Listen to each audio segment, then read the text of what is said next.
سلام تعنا هبلاي كبرات فتوات تخطاتلتي مدب سابوين تاي مسلمون كم تلمودة ناس ساعة زحرنا يوم حصرتن وانا ونزبلنا يمزيناتات حزنا لكم مسئنا لنا نسانا مكتالكم نعدم فلما قندرنا تفاتم نواقهم مكينابل منقسي إيطابيا كادمي حيدا دقايق بملكع سبر زينا بزرقوحو حابريتهم برقاف إيرترا بمتحبار حوحات ناب فانو كساقر زيتا فتنا 56 شحت آيت أبتحت قزتصر اتيكبل زرقوحو حابريتنا بخم كنابلنا بخالي وغن كبرات فتوات تخطاتلتنا أب السودان أبزكاير زلو كبيت كوينات آمالكيتم قبسي مولو نابت كوينات إذا كم التحوس الرقاقي صالم قبسي ازي بقلس الزرقحتو حابريت هادما نبوزحاتا قريمولو زرزرو كتسمعيهم بريزيدنت ጊዜያዊ ምምሕዳር ትግራይ ሌተናል ጀነራል ታደሰ ወረደ ኣብ ዶብ ኤርትራ ከይዶም ዘካየዱ ህዝባዊ መድረኽ ዝምልከት ተወሳኺ ሓበሬታ እውን ክነካፍለኩም ኢና ላይክ ኮሜንት ሼር ሰብስክራይብ ምግባር ከይትዘንግዑ በብዘለኹሞ ሰናይ ጻንሒት ይግበረልና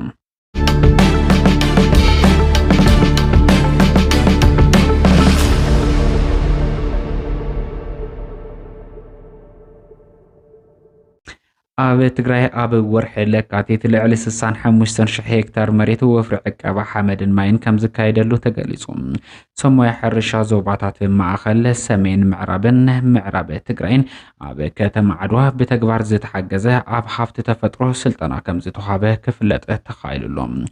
ኣብ መዛዘም እቲ ስልጠና ዝተረኸቡ ሓላፊ ቢሮ ሕርሻን ሃፍቲ ተፈጥሮ ትግራይ ኣይተ ዓለም ብርሃን ሓሪፈዮ ሃፍቲ ተፈጥሮ ዳግም ብምሕዋይ ናብ ረብሓ ብምስጋር عود سرح كنسرح يقباخلو طاقيسهم لو لبزبن عب ورح لكاتيت عبل علي 65 هكتار مريت وفرع عقبة حمد ماين كم زكايدو له زفلته بيروح الرشان حافظ تفترو تكري لعلي 7 مليون فلسين متكاله يسرح كم زلو وسيقوم طاقيسهم لو 530 كلتن زلم عام فاسات نابز تودب حبرة سرح محبرات السقاقران يركبا زبالو متحوابر اتسلطنا اي تقوعش حيلو كاب متكاله فلسن مسرح عقبة حمدن ماين بتوسخي اب محواين متكالن حافظ تفترو عبي قلحتاتو خايبو كم سرح افليتهم اللوم ممحدار كتما أقسمن 813 سدرا سوات نمنبر بوتا عجا موصا سنسرات كايدو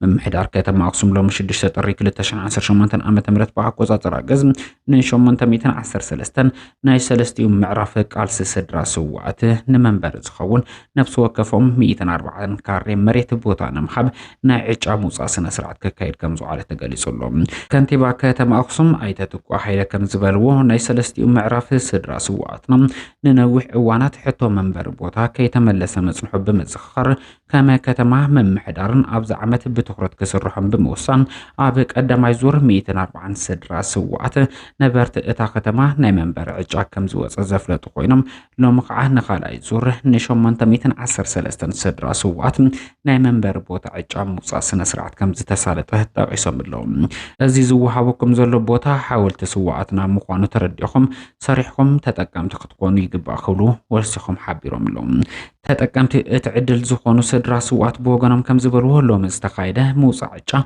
ممحدار كتما أقسم خونه كالوت مدارك تعقلات نزقبر وسنا يتبقسهم جغانو سماعتاتنا زخافرو مسواتي واقع زهب بمخوانو نبوزح عمتات ترسيعو الصنحة سدرا سوم ملسي سالت زيتو خابه زل عالم مسكان علنا كبنو ملأختم أم حلالفهم كبل ركب هزبن منقستن اتاقتما يحبرم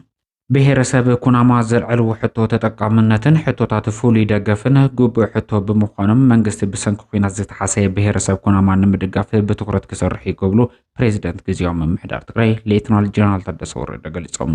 ፕሬዝዳንት ግዚያዊ ምምሕዳር ትግራይ ሌተናል ጀነራል ታደሰ ወረደ ካብ ህዝቢ ኩናማ ነበርቲ ከተማ ሸራሮን ተመዛበልቲ ዞባ ምዕራብ ትግራይ ዝተውጻጹ ክፋላት ሕብረተሰብ ኣብ ዘሳለጥ ወዘተ ህዝቢ ወረዳ ታሕቲ ኣድያቦ ኣብ ሕሉፍ ዕጥቃዊ ቃልሲ ይኹን ኣብ ወራር ጽንተት ምእንቲ ዓዱን ህዝቡን ከቢድ ዋጋ ከፊል ይክብሉ ድሕሪ ምግላጽ ብፍላይ ህዝቢ ኩናማ በተደጋጋሚ ህልውኑ ንምጥፋም ብጸለእቲ ዝበጽሖ ዘሎ በደላት ከየሰከንዎ ምእንቲ ዓዱ መሪር ዋጋ ከፊል ይክብሉ ንኣዶም ገሊጾም እዮም ተሳተፍቲ እቲ መድረኽ ዘተ ኣብ ማዓስከራት ዝርከቡ ተመዛበልቲ ንምድሓን ህጹጽ ስራሕ ይስራሕ ክብሉ ዝሓተቱ እንትኾኑ ስእነት ስራሕን ስደት መንእሰይን ይበዝሕ ስለ ዘሎ ኣብዚ ጉዳይ እዚ ኣድላይ ዝተብሃለ ድጋፍን ስራሕትን ክጠልብ እዩ ክብሉ ሕቶ ቀሪቦም ኣለዉ ብተወሳኺ ድማ ፀገም መሰረተ ልምዓት መብራህቲ ስራሕቲ ልምዓት መስኖ ክሰፍሕ ኣለዎ ክብሉ ዝሓተቱ እንትኾኑ ስራሕቲ ዳግመ ህንፀት ስልጠና ሕውየት ክህልው ጻውዒት አቅሪቦም ሎም በብግዚኡ ሕቶታትና ሓተቲና ቃል ምእታውን በር ጭቡጥ ምላሽ አይረኸብናን ስለዚህ ንሕቶታትና ተግባራዊ መፍትሒ እውን ንጠልብ ኢና ክብሉ ኣብቲ መድረኽ ብጻጢ ዝሓተትዎ ጉዳይ ኮይኑ እዩ ህልውና ህዝቢ ኩናማ ውሕስ ንምግባር ተመዛበልቲ ወገናትና ናብ መረበቶም ምምላስን ቁልፊ መደባት ግዚያዊ ምምሕዳር ትግራይ ተገይሩ እናሰርሐሉ ከም ዝርከብ ዝገለጹ ፕሬዚደንት ግዚያዊ ምምሕዳር ትግራይ ሌተናል ጀነራል ታደሰ ወረደ ኣብ ውሽጢ ዓድን ወፃን ዘሎ ትግራዋይ እውን ነዚ ሓጋዛይ ክኸውን ይግባእ ክብሉ ጻውዒት ኣቅሪቦም ኣለዉ ኣብ ዝኸፍአ ኩነታት ዝርከብ ተመዛበላይ ወገናትና ናብ መረበቶም ንምምላስን ግዝኣታዊ ሓድነት ትግራይ ንምርግጋጽ እውን መንግስቲ ብትኩረት ይሰርሐሉ ከም ዘሎ ኣመላኺቶም እዮም ምስራሕቲ መሰረተ ልምዓት መብራህቲ ባንክን ካልኦት ዝተልዓሉ ሕቶታት ምስ በብብርኩ ዘለው ዝምልከቶም ኣካላት ተላዚብካ ንምፍታሕ ጻዕር ክግበር ይክብሉ ወሲሖም ቃላትዮም እዮም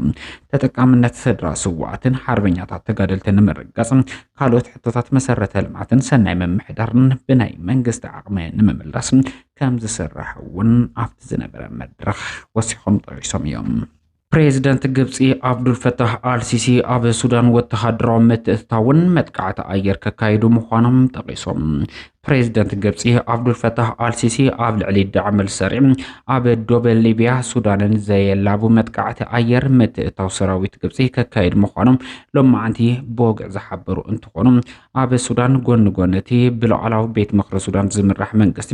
ካሊእ መንግስቲ ምስረታ ነቲ ሃገር ጥራሕ ዘይኮነስ ነቲ ዞባ እውን ሓደገኛ ሰዓቤን ከም ዘለዎ ጀነራል አብዱልፈታህ አልሲሲ ጠቂሶም እዮም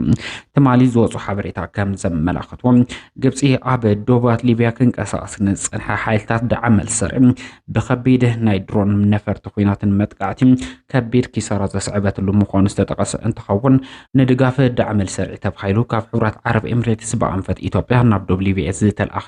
ብርክት ዝበሉ ኣፅዋራት እውን በመጥቃዕቲ ሓይሊ ኣየር ግብፂ ትማል ኣማስዩ ካብ ጥቅሚ ወፃእ ከም ዝኾነ ዝተጠቀሰ እንትኸውን ኣብዚ ጉዳይ ሕቶ ንዝቀረበሎም ፕሬዚደንት እቲ ሃገር ነቲ መጥቃዕቲ ኣይገበርናየን ወይ ከዓ ጌርናየን ዝብል ምላሽ እንከይሃቡ ኣብ ቀጻሊ ግን ኣጋር ሰራዊት ሓዊሱ ናይ ነፈርቲ ኩናት መጥቃዕትታት ተጠናኺሩ ክጅምር ይክብሉ ምጥቃሶም ተሰሚዑሎም መንግስቲ ኢትዮጵያ ካብ ኤርትራ ብድጋፍ ህዝባዊ ወያነ ሓርነት ትግራይ ናብ ፋኖ ክሰጋገር መደብ ተታሒዙሉ ጸንሐ ልዕሊ 56,000 ዝኸውን ናይ ዝተፈላለዩ ኣጽዋራት ጠይቲ ኣብ ትሕቲ ቁፅፅር እቲ ከበል ብመልክዕ ሰበር ዜና ኣብ ዝዘርጉ ሓበሬታ ጠቂሱሎም እቲ ቅድሚ ሒደት ደቃይቕ ኣብ መስኮት ቴሌቪዥን መንግስታውያን ማዕከናት ዜና ኢትዮጵያ ብመልክዕ ሰበር ዜና ዝውዛዕ ዘሎ ሓበሬታ ከም ዘመላኽቶም ብድጋፍ መንግስቲ ኤርትራ ህዝባዊ ወያነ ሓርነት ትግራይ ከም መሰጋገሪ ኮይኑ ናብ ፋኖ ክሰግር ተሓሲቡ ዝጸንሐ ናይ ዝተፈላለዩ ኣጽዋራት ጠይቲ ኣብ ወልድያ ኬላ ኣብ ትሕቲ ቁፅፅር ከም ዝኣተወ ጠቂሱሎም እቲ ዝተዘርገ ሓበሬታ ከም ዘመላኽቶ ልዕሊ 56,000 ምዃኑ ዝተነገረሎም ናይ ሰለስተ ኣጽዋራት ጠይቲ ኣብ ወልድያ ብዝተገበረ ተፍትሽ ኣብ ትሕቲ ቁፅፅር ዝኣተው እንትኾኑ ምስቶም ኣጽዋራት ድማ ክልተ ውልቀ ሰባት ኣብ ትሕቲ ቁፅፅር ከም ዝኣተው ጠቂሱሎም እቶም ክልተ ውልቀ ሰባት ካብ ሻዕብያ ተቐቢሎም ብድጋፍ ሕወሓት ናብ ፋኖ ኣብ ሸዋረቢት ንምርካብ ኣጽዋር ጽዒኖም ኣብ ትሕቲ ቁፅፅር ከም ዝኣተው ተጠርጠርቲ ክብል ጠቀሶም ኣካላት ከም ምስክርነት ብምቕራብ ክጠቅስ ተራእየሎም 41,999 ናይ ክላሽ ጠያይቲ 14,000 ናይ ብሬን ጠያይቲ 800 ናይ ድሽቃ ጠያይቲ ብሓፈሻ 56,799 ናይ ሰለስተ ዝተፈላለዩ ኣጽዋራት ቀልሃ ኣብ ትሕቲ ቁፅፅር እቲ ክብል እዩ መንግስቲ ኢትዮጵያ ሎማዓንቲ ብመልክዕ ሰበር ዜና ዝዘርጉ ሓበሬታ ዘመላኽቱ ንፋኖን ንህዝባዊ ወያነ ሓርነት ትግራይ ባንዳ ክብል ዝፀውዕ መንግስቲ ኢትዮጵያ ንኤርትራ ከዓ ከምቲ ዝተለመደ ታሪካዊ ፀላእ ክብል ድሕሪ ምጥቃስ እዞም ሰለስተ ሓይልታት ተወዲቦም ብምስራሕ ኣብ ልምዓትን ኣብ ዲሞክራሲን ንትርከብ ኢትዮጵያ ንምፍራስ ይሰርሕሎ ክብል ኣገራሚ ርእይቶ ክዝርግሕ ተራእየሎም መንግስቲ ኢትዮጵያ ኣብ ልዕሊ ትግራይ ኮነ ኤርትራ ኩናት ንምውላዕ ኣድላይ ዝተባሃለ ምክንያት እንዳኣለሸ ዝርከብ እንትኸውን እዚ ግዚኡ ዝሓለፈ ተመሳሳሊ ክሲ ብምቕራብ ዳግም ንኩናት ይዳሎ ከም ዘሎ ዘመላኽት እዩ እንዳተባሃለሉ ይርከብ መንግስቲ ኢትዮጵያ ቅድሚ ሕዚ እውን ተመሳሳሊ ክስታት ከቅርብ ዝጸንሐ እንትኸውን ብፍላይ ኣብ ልዕሊ ፋኖ ኩናት ኣብ ዝኣወጀሉ እዋን ብድጋፍ ሕወሓት ካብ መቐለ ዝተበገሳ ተሽከርከርቲ ኣብ ወልድያ ብዝተገበረ ተፍትሽ ኣብ ኣብ ትሕቲ ቁፅር ኣፅዋራት ኣትዮም ዝብል ክስታት ከቕርብ ዝፀንሐ እንትኸውን ሕዚ እውን እዚ ናይ ሕሶት ዝኾኑ ድራማታት መልክዖምን ቦትኦምን እንከይቀየሩ ኣፅዋራትን ኣብ ኬላ ወልድያን ዝብሉ ተመሳሳሊ ቃላት ብምጥቃም ኣብ ልዕሊ ኤርትራን ትግራይን ተመሳሳሊ ክሲ ከቕርብ ተራእዩሎም እቲ ዝገርም ቅድሚ ሕዚ ዝቐረቡ ክስታት እውን ኣብ ውሽጢ ስሚንቶ እቶም ጠያይቲ ተሓቢኦም ክሰግሩ እንትፍትኑ ተታሒዞም ዝብል ምንባሩ ዝዝከር እንትኸውን እቲ ናይ ሕዚ እውን ተመሳሳሊ ክስ ከም ዝነበሮ ተገሊጹሎም ኣብ ውሽጢ ብሎኬትን ስሚንቶን ጠያይቲ ተሓቢኦም ክሰግሩ እንትፍትኑ ኣብ ትሕቲ ቁፅፅር እቲናዮም ዝብል ሓድሽ ክስ ቀሪቡሎም ብርግጽ ካብቶም ክሲ ተፈልዩ ዝተብሃለ ነገር እንተሃሎም ተታሒዘን ዝተብሃላ ተሽከርከርቲ ናይ ታርጋ ቁፅረን ጥራሕ እዩ